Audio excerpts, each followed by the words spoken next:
I'm in the kitchen this morning and with Ira and I'm going to work on zesting some lemons, and then I'm going to use the lemons to make lemonade. I like, you can see Dad backing out back there.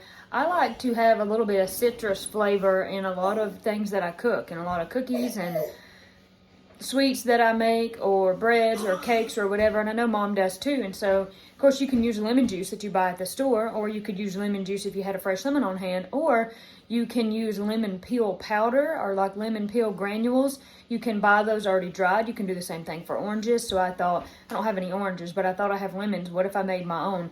So I have the food dehydrator, and I'm not going to put it up just yet for the year, so I thought I could do another thing or two before the year's out, you know, and kind of dry it and wash it and put it up. So before I do that, I thought I should use these lemons that I've got in the refrigerator and dry me up my own lemon peel. So that's what I'm gonna do.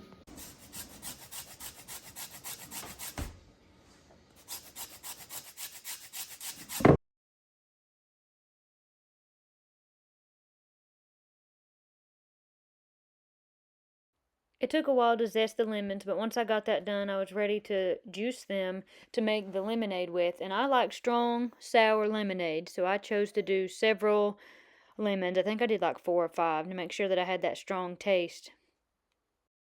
I got the lemonade made, and I know you're probably all like, why is your lemonade brown? So I use something called the, how you pronounce that? Succa whatever. It's the different kind of sugar. Hold on. Dad's using the chainsaw, you may not be able to hear me. So it's brown because of the sugar.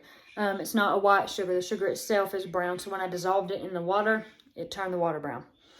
But this lemonade's actually pretty good. It's actually really sour, but I like kind of sour tart lemonade personally. So I got the lemonade made. Now I'm going to take out my lemon zest to the food dehydrator and set that up and get it drying. What's really nice about this is all my lemon zest fit on one tray. So it was easy to put it all there, and then when it come time to get this zest off of the tray, it was easier to only have one to work with versus a whole bunch of them. So had to put it in the dryer there, and then I come back here in a little bit to collect it. This is what the final product looks like, and I just went ahead and put it in this jar for storage until I'm ready to use it in a recipe. Something that's on my bench right now that I'm working on is these little mushrooms. So I sawed these out, give them a little texture, and then I used some of my, it's hard to get this to focus. I used some of my setting burrs to kind of make like, I don't know, like a little texture on the mushrooms. So I'm not sure what I think about that. I think I'm going to try to make another little set of mushrooms and do something a little bit different. And I also I've been wanting to do more with these little deer. I sawed out some deer, last year, more like a reindeer, and I know that you can tell, like, that's one leg, that's the other. It's got it, you know, this little deer has his leg up, but at the same time, I'd rather there be a gap between these two front legs, and there's just not, with this design, you know, there's just not hardly enough material left for me to punch into there and saw that out. So I switched to a different shape of deer. See, so now there's a space between the two front legs, so that's kind of cooler. I don't know what I'm going to do with these. And then I thought, what the heck, so now we got another deer. This is more like a deer mount. Just, I don't know, I just was thinking about doing something with deer.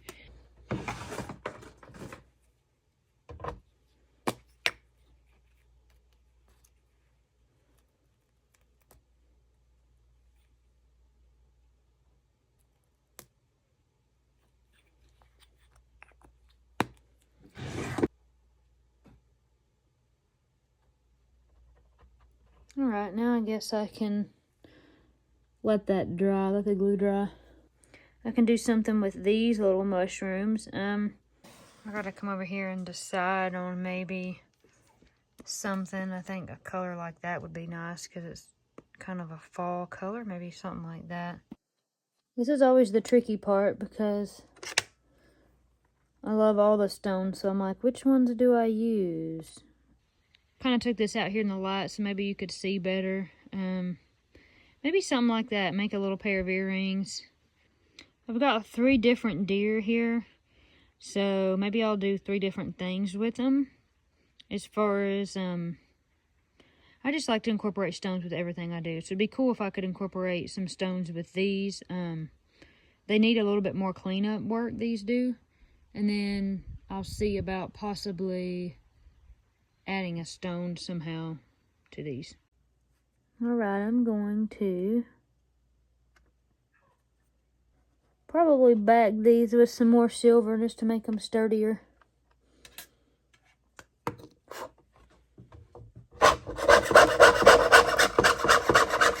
Alright, so I got these mushrooms sawed out.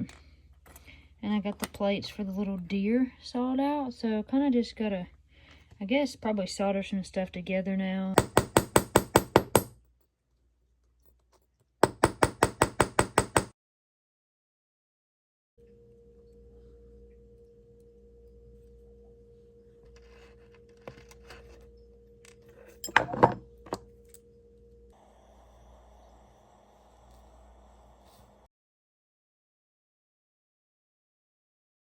Alright, I've got these sanded on now, and I guess I gotta work on incorporating them with the mushrooms.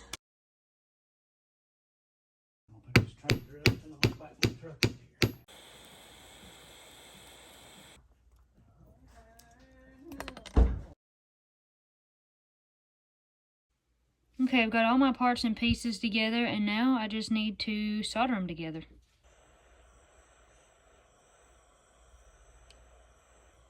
Okay, these are done, so what I have to do now is solder a bell on there for the ear wire to go through.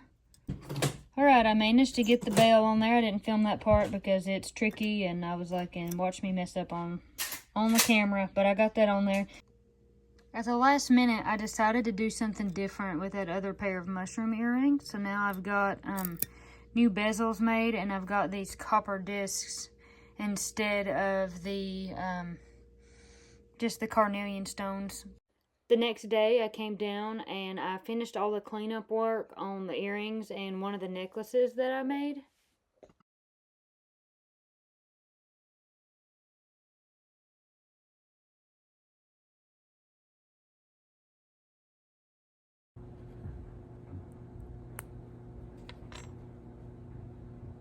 Okay, so I've got the stones set in these, and now what I need to do is probably do just one final cleanup of the metal, and then put the patina agent on these.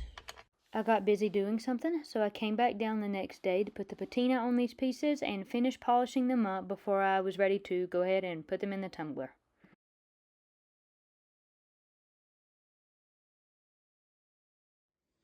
Alright, I got those pieces out of the tumbler, and this is what they look like. They shined up pretty good.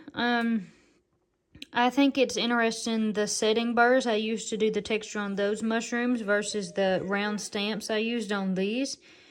Anything that has a recess, anything that you create as a recessed area on this metal, if you put a patina on it, that patina really pulls out those depressed kind of recessed areas with if it's a stamp that you used or a hammer to create the texture or whatever it is. So yeah, I think I'm pretty pleased with this. Maybe I'll try this method again with the burrs and the stamps. And that deer, you have to let me know what you think. But the legs, you know, like you can tell that one leg is standing up, hopefully, and the other one is straight. But yeah, okay, I'm pretty pleased with these, and I'll keep this idea in mind for next time with my stamping. All right, I got to take the trash off today. I need to move the 4Runner over here because that's our designated trash vehicle that we take the trash off with. When Dad's truck isn't here, my truck, there's something funky going on with it, so I don't feel like messing with it. I'm just going to load up what I've got into the 4Runner, and I like to take trash 1 or 2 bags at a time before it gets to be like 6 or 7 because you've missed a few weeks of taking the trash out, so.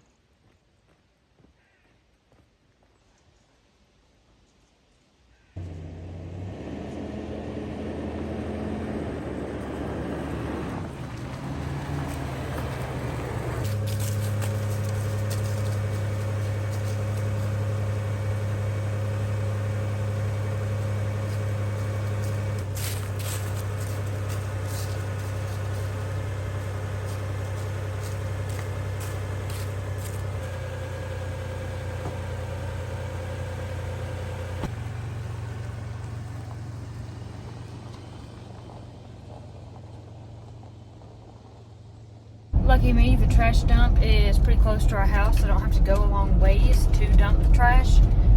I'm trying to think of when I was really little, the trash dump that we have now in our community was not there. So I'm trying to think of where we used to have to go to dump it, but I don't remember.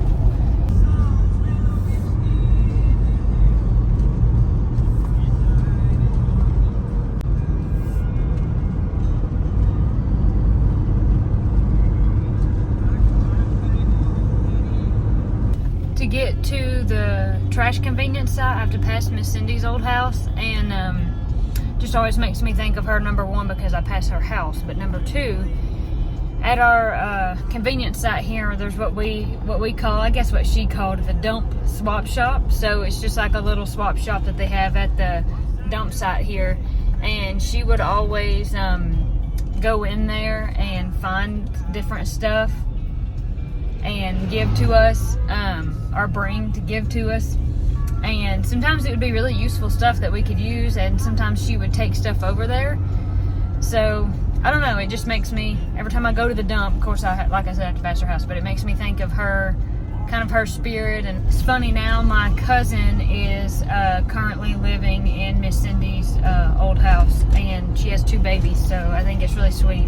It's very fitting that there's new life in that house, and I think it's also sweet because she has cats. Miss Cindy loved cats, so.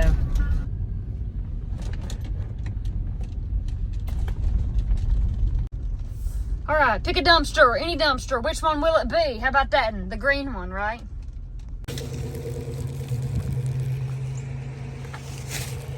One bag. 2 bag. I will not be strong enough to lift this with one hand. Later today, we have to go and do the Azure pickup. So that's going to be later this evening, and it's going to be dark out because it just depends on when the truck rolls into town. And this time the truck is going to come in around 5 p.m. And of course, now with the time change, that's going to make unloading the truck probably a little bit tricky because it's going to be done mostly in the dark, probably. So I have a really cool headlamp that I got for Christmas one year.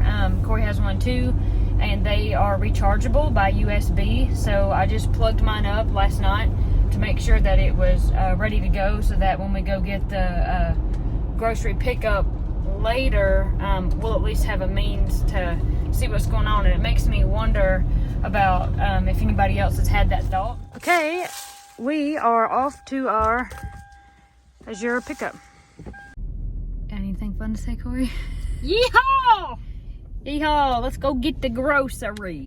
Okay, so change of plans a little bit. We thought the drop was going to be around 5:15, 5:20ish p.m.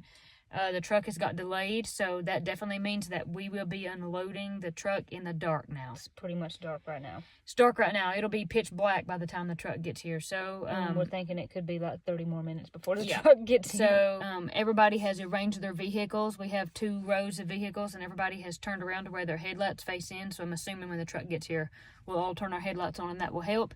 But I'm glad, this was just a thing to have just in case. I would have never thought of that, but Katie was the one who was thinking of that. You can kind of see the vehicles over there. Just showing my face so you know I'm still here.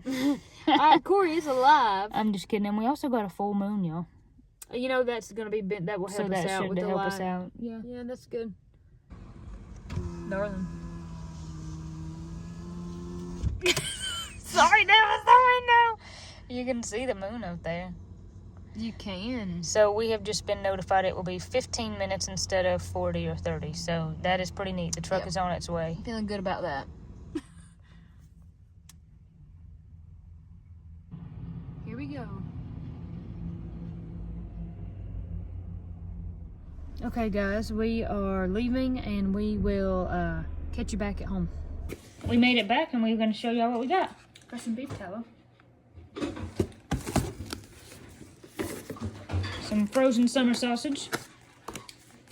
And this is quinoa flour. Looks like we got some spices. That's the lemon peel I said I was going to order along with what I made. Got some ginger. Ira's interested in all of this. Got some more jelly. Got some collagen peptides. That's cool. We've got more spices, some cinnamon, and y'all, I went hard on the spices. Basil and pepper, and some garlic powder, some oregano, some onion powder, okay, and some coriander. Nice. And I got some almond milk to try to see what I think about that. Sweetened vanilla. And I got some applesauce. I'm really excited about this because these are from Honeycrisp apples, so that'll be good. I said, Mom, can I show people what you got? It looks like Mama got some rice and some sunflower seeds. I see a pineapple. I see some cheese. What? Parmesan. Oh, that sounds good. And some onion soup and dip mix. That sounds good. Oh, and some stuff I think I'm not supposed to see. I may or may not have told Mom that I wanted some of that for Christmas. And this box. And we have a ton of frozen potatoes. So those are just like French fry cut potatoes that don't have any of the bad seed oils on them and stuff. And I would have had a box, but I set my order and never hit place order until it was too late. So I'll be getting my box in December. So we hope you have enjoyed this segment of the video, and now it's time to go do another segment. Go do another segment. Bye. Bye. On this segment, on this day.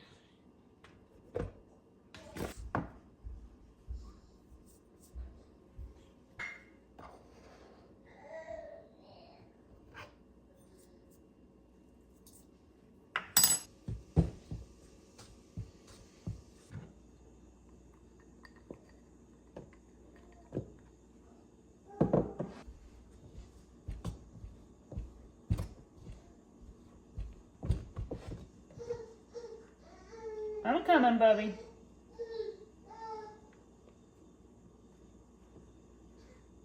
Mama's coming.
This is Saturday morning, and Austin is about to take the trash off.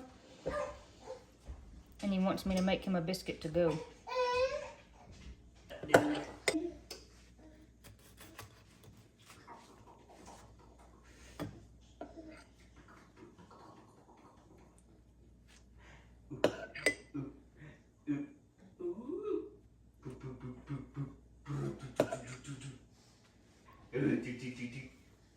Alright, one biscuit to go coming up. Alright. Thanks for taking the trash. Yes, thank you for the biscuit. I wanted to make me some eggs to go with the biscuits. Austin didn't want any eggs because he just wanted to go on to take his trash and get his hair cut. Since it's Saturday morning, usually there's a lot of people in line to get a haircut, so he tries to go early.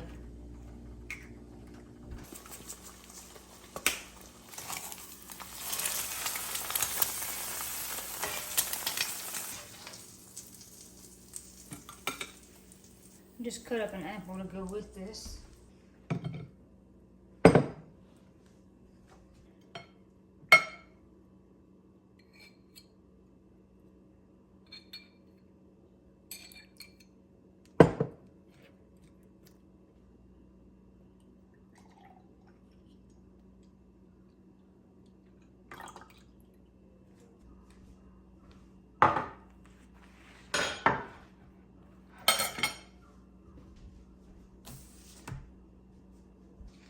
try to read something while I eat. Sometimes I have time to read in my paper Bible, and sometimes I gotta do it on my phone and in the app. Of course, I prefer the paper Bible, if possible.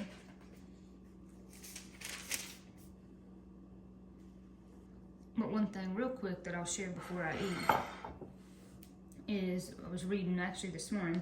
It was on my phone in the app, but I was reading in Deuteronomy chapter 4, and it was verse, 15 and 16. And it says, "Take ye therefore good heed unto yourselves, for ye saw no manner of similitude on the day that the Lord spake unto you in Horeb out of the midst of the fire, lest ye corrupt yourselves and make you a graven image, the similitude of any figure, the likeness of male or female." So this is Moses talking, and he's talking about when God appeared to the Israelites in the fire on Mount Horeb. And he's saying, basically, because you couldn't actually see God, you knew it was God that appeared to you, but because you couldn't see his similitude, his actual form, be careful to not create for yourselves an idol. Because you couldn't see him, this is kind of Moses, God talking through Moses saying, basically warning, because you couldn't actually see him, don't go back later and say, we need to make an idol. In other words, remember what God has done. Remember that it was him in the fire on Mount Horeb. And that just really got my attention this morning, because I thought, how many times have I done that? How many times have I, you really experienced God? For me, for a good example is when I had Woody, he, the birth was hard. He was sunny side up. He was a vacuum assist. It was very difficult. It took 2 hours to get him out there at the end, and God was with me the whole time. That's the only way I got through that. I kind of just mentally, spiritually, emotionally, physically just kind of reached my end of what I could handle. And it was, God just kind of took over, and it was amazing. But now if I turn right around and worry about Woody, even though that's normal, if I turn around and say, oh, he's got this going on, he's got that going on, and I get so anxious and so worried about it, to me, y'all have to comment and let me know what you think, but to me, isn't that in a way doing exactly what Moses is warning the Israelites of? Ain't I turning right around and saying, okay, well, God, I seen you there, like I knew that was your hand, but now I'm going to turn around and say, well, but I don't know about that. And the idol, and my example would be worry. We can make an idol out of worry, because we think if we just worry something and we just fret something, we just work on something enough, we'll come up with an answer. And oftentimes we just have to turn things to God. Well, every time we have to turn things to God, not just oftentimes, every time. So I don't know if that made sense, but that was just something that really stuck out to me this morning that I wanted to share as I'm going to eat my breakfast here. And it's easy to make an idol out of anything. An idol is just anything you're giving more attention than you're giving to God. Ooh, that jelly's good on that biscuit. I'm pretty pleased though with how the einkorn flour turned out in these biscuits. They're crunchy. And I don't know if that's kind of just the recipe or if I cooked them too long. But I like it either way, it's good. Are you hungry, Olive? Do you want something to eat?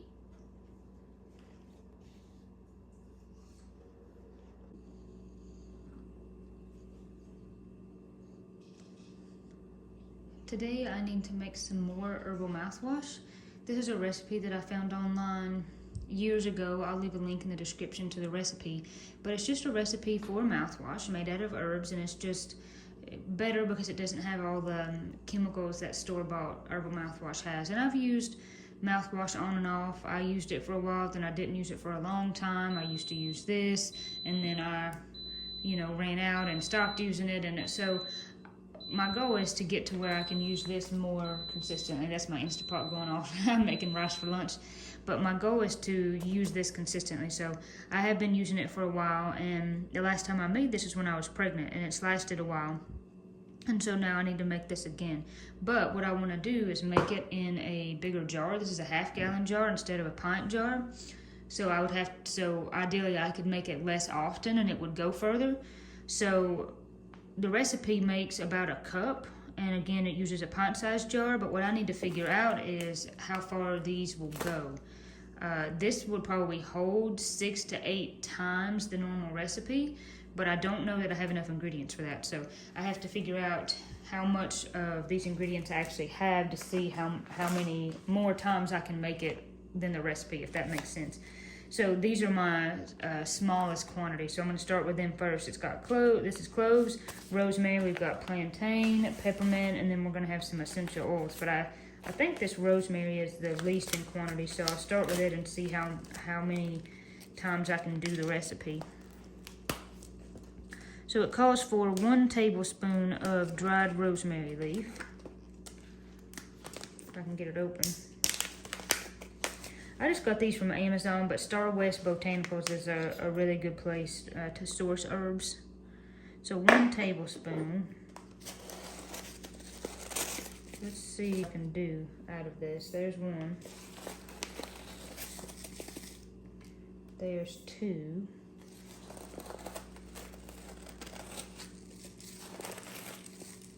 There's 3. It sure does smell good. 4.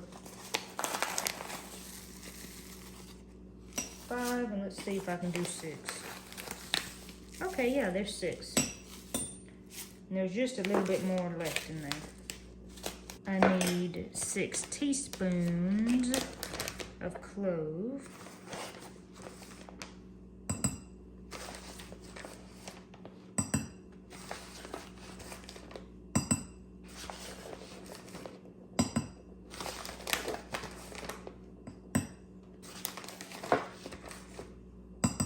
Okay, so that's what I was hoping, that I could do this recipe 6 times the normal recipe, and I believe I'm going to be able to. So that's good. Now for plantain. And the lady talks about why these ingredients are good. And you can read about that in her article. But cloves are really good for teeth. And if you ever have teeth pain, if you have any clove oil, it helps. You have to be careful not to get too much of it on your gums because it does burn, but it will take away tooth pain. So let's see, so this is the plantain, and I need 2 tablespoons. If I'm doing this 6 times, then I need 12 of these. There's 1. There's 2. And 12. So next I need peppermint, and since it's in a 2 tablespoon quantity, I'm going to need 12 of those as well. Ooh, that smells good. I can smell it already. It smells super fresh. So there's 1. There's 2. And 12. So that's all my herbs. Now we need to pour the vodka over it. This is 100 proof vodka. This is just something that I got from the local ABC store for making the mouthwash like this, for making tinctures, for making anything like that. You need grain alcohol. This is kind of middle of the road, maybe not the cheapest, but definitely not the most expensive. And this, of course, is what is going to draw the properties out of these herbs.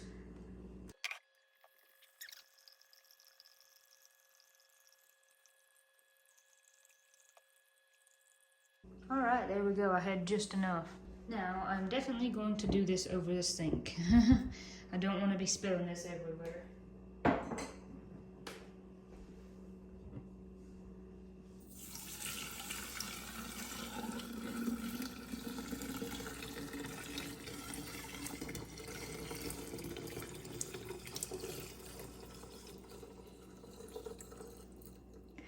I still spilled a little bit because I was kind of pouring in a strange way so I could get it on camera there, but I think that's fine.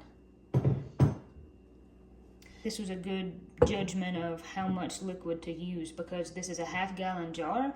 It will hold 64 ounces, and the liquid in the recipe is by 8-ounce increments, but I didn't want to do 8 times the recipe because I knew that once I added the herbs it might overflow the jar, so this was pretty good. So now I've got to add my essential oils, and I've got cinnamon, peppermint, and tea tree. In the recipe, it says 15 drops of peppermint or cinnamon, so I think I'm just gonna half that. And then 5 drops of tea tree, but I've got to times all of that by 6. So for tea tree, 5 times 6, that's 30, so I'm gonna need 30 drops of this. So I'm gonna do 7 drops of the cinnamon and 8 drops of the peppermint to get that 15 drops total, but of course I have to times it by 6, so I need 42 drops of cinnamon. And now I need 48 drops of peppermint.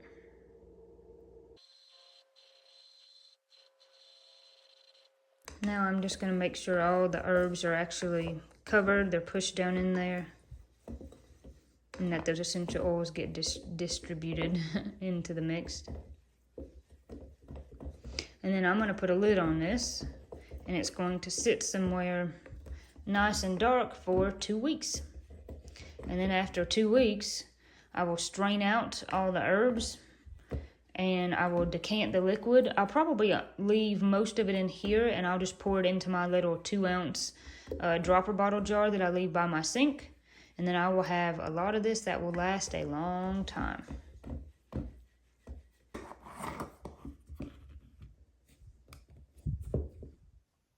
I thought real quick at the end of this video I would punch back in and share a piece of information that I found out recently, and I wanted to share it with you as soon as I could. So a lot of you have been asking me how can you continue to help with the victims of Hurricane Helene. People of course lost their homes, they lost everything, and the holiday season is coming up. What's that going to look like for them? So I found a really great resource to help. It's a Facebook page. I'm going to put the link in the description below to the page. It's a private group.